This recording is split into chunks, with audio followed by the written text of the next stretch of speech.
Hello friends, welcome to my channel. இன்றைக்கி நம்ம பார்க்க போகிறது லெப்ரோமைன் டெஸ்ட்.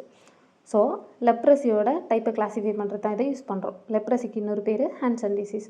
இதில் என்ன பண்ண போகிறோம் அப்படின்னா, இனாக்டிவேட்டட் ஃபார்மில் இருக்க மைக்ரோ பாக்டீரியம் லெப்ரை அந்த பாக்டீரியாவை ஸ்கின்னுக்கு கீழே இன்ட்ராடெர்மலாக இன்ஜெக்ட் பண்ண போகிறோம். மான்டாக்ஸ் டெஸ்ட் மாதிரியே பண்ண போகிறோம்.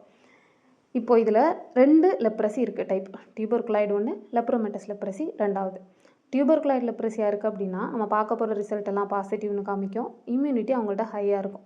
லெப்ரோமெட்டஸ் லெப்ரஸின்னு பார்த்தோம்னா ரிசல்ட்டை நெகட்டிவாக காமிக்கும். இம்யூனிட்டி கம்மியாக இருக்கலாம், இல்லை சுத்தமாக இல்லாமல் இருக்கலாம். ஸோ 2 டைமில் நம்ம பார்க்க போகிறோம். 48 to 72 ஹவர்ஸில் ஒன்று பார்க்க போகிறோம், 21 to 28 டேஸில் ஒன்று பார்க்க போகிறோம். ஸோ சீக்கிரமாக பார்க்க போகிறதுக்கு பேர் ஃபெர்னாண்டஸ் ரியாக்ஷன். ஸோ இப்போவே எலவேஷன் வந்துருச்சு, அந்த நாடியூல் வந்துருச்சு அப்படின்னா அவங்களுக்கு ஹைப்பர் சென்சிட்டிவிட்டி ரொம்ப சீக்கிரமாகவே காமிக்குது அப்படின்னு அர்த்தம். 21 to 28 டேஸ் கழிச்சு தான் அந்த ரியாக்ஷன் வருது, அந்த டைமில் பார்க்க போகிறோம் அப்படின்னா ரொம்ப ஸ்ட்ராங் இம்யூனிட்டி இருக்குது. அந்த லேட்டாக பார்க்குற ரியாக்ஷனுக்கு பேர் மிட்சுடா ரியாக்ஷன். ஸோ அதில் இருக்கிற எலவேஷன் மோர் தென் 4 mm இருக்கும். ஸோ இது ரெண்டுமே எலவேஷன் இருக்குது, பாசிட்டிவாக இருக்குது அப்படின்னா அவங்களுக்கு டியூபர்குலாய்டு லெப்ரஸி தான் இருக்குது. இது ரெண்டுத்துலேயுமே வரல, ரிசல்ட் நெகட்டிவ் அப்படின்னா லெப்ரோமெட்டஸ் லெப்ரஸி. ஸோ இதை வச்சு நம்ம கிளாஸிஃபை பண்ணிக்கலாம். தேங்க்யூ ஃபார் வாட்சிங்.